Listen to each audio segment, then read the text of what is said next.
Hello കൂട്ടുകാരെ, അപ്പം നമ്മൾ സിമ്പിളായിട്ട് തന്നെ വെജിറ്റബിൾ ബിരിയാണി നമുക്ക് വീട്ടിൽ റെഡിയാക്കാം. അപ്പോൾ ആദ്യം കുക്കർ അടപ്പേ വെക്കുക, 2 സ്പൂൺ നെയ്യ് ഒഴിച്ച് കൊടുക്കുക, അതിൻ്റെ അകത്തേക്ക് കറുവപ്പട്ട സാധനങ്ങളൊക്കെ ഇട്ട് കൊടുക്കുക. അപ്പോൾ അതിൻ്റെ അകത്ത് വേണ്ട വെജിറ്റബിൾസ് എന്ന് പറഞ്ഞാൽ ബീൻസ്, ക്യാരറ്റ്, അതുകൊണ്ട് തന്നെ നമ്മുടെ ഉരുളക്കിഴങ്ങ്, ഉള്ളി, ഇത് ഇത്രയാണ് മെയിനായിട്ട് വേണ്ട സാധനങ്ങൾ. എന്നിട്ട് ഉള്ളി നമ്മളിട്ടൊന്ന് വരട്ടി കൊടുക്കുക. അതിനുശേഷം ഇഞ്ചി, പച്ചമുളക്, വെളുത്തുള്ളി, ഇത് ഇത്രയും മിക്സിക്കകത്തിട്ട് അടിച്ചത് നമ്മൾ അതിൻ്റെ അകത്തേക്ക് ഇട്ട് കൊടുക്കുക. അതൊന്ന് ആ ഒരു സ്മെല്ലൊക്കെ ഒന്ന് മാറി വരുമ്പോഴത്തേനും നമ്മുടെ വെജിറ്റബിൾസ് എല്ലാം അതിൻ്റെ അകത്തേക്ക് ഇട്ട് കൊടുക്കുക.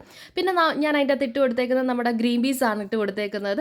അത് വെള്ളത്തിൽ ഒന്ന് കുതുക്കാൻ വെച്ചതിന് ശേഷമാണ് ഇട്ടേക്കുന്നത് കേട്ടോ. അപ്പോൾ അതൊന്ന് വരണ്ട് വന്നതിന് ശേഷം 2 സ്പൂൺ നെയ്യ് നമ്മുടെ തൈരാണ് ഒഴിച്ച് കൊടുക്കുന്നത്.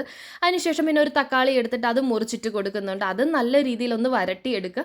അതിനുശേഷം നമ്മൾ അതിൻ്റെ അകത്തേക്ക് പിന്നെ നമ്മൾ ഇട്ട് കൊടുക്കുന്നതെന്ന് പറഞ്ഞു കഴിഞ്ഞാൽ നമ്മുടെ പൊടിവകകളാണ്. പൊടിവകകളെന്ന് പറയാനില്ല, 2 പൊടി മാത്രമേ ഉള്ളൂ. അപ്പം മഞ്ഞപ്പൊടിയും ഗരം മസാലപ്പൊടിയാണ് ഇട്ട് കൊടുക്കുന്നത്. പിന്നെ ആവശ്യത്തിനുള്ള ഉപ്പും അതിൻ്റെ അകത്തേക്ക് ഇട്ട് കൊടുക്കുക. ഇതിട്ട് നല്ല രീതിയിലൊന്ന് മിക്സ് ചെയ്തതിന് ശേഷം നമ്മൾ റൈസ് അതിൻ്റെ അകത്തേക്ക് ഇട്ട് കൊടുക്കുക. അപ്പം ബസുമതി റൈസോ ഏത് ബിരിയാണി റൈസ് ആണെങ്കിലും കുഴപ്പമില്ല, ഇട്ട് കൊടുക്കുക. എന്നിട്ട് അത് നല്ല രീതിയിലൊന്ന് ഇളക്കി കൊടുക്കണം. അതിനുശേഷം മാത്രം വെള്ളം ഒഴിച്ചു കൊടുക്കണം. ഞാനപ്പോൾ 3 ഗ്ലാസ് അരിയാണ് എടുത്തേക്കുന്നത്. അപ്പോൾ 3.5 ഗ്ലാസ് വെള്ളവും ഞാൻ എടുത്തിട്ടുണ്ട്. അതൊന്ന് അരി മിക്സ് ചെയ്തതിന് ശേഷം ആ വെള്ളം അതിൻ്റെ അകത്തേക്ക് നമ്മൾ ഒഴിച്ചു കൊടുക്കുക. എന്നിട്ട് കുക്കർ മൂടി വെക്കുക. മൂടി വെക്കുന്നതിന് മുന്നേ ആയിട്ട് പിന്നെ മല്ലിയില ഞാൻ ഇട്ട് കൊടുത്തിട്ടുണ്ട്. പിന്നെ 1 സ്പൂൺ നെയ്യ് ഒഴിച്ചു കൊടുത്തിട്ടുണ്ട്. എന്നിട്ട് കുക്കർ മൂടി വെച്ചതിന് ശേഷം 2 വിസിലടിക്കണം. സംഭവം സെറ്റായിട്ട് നമ്മുടെ കയ്യിൽ കിട്ടും.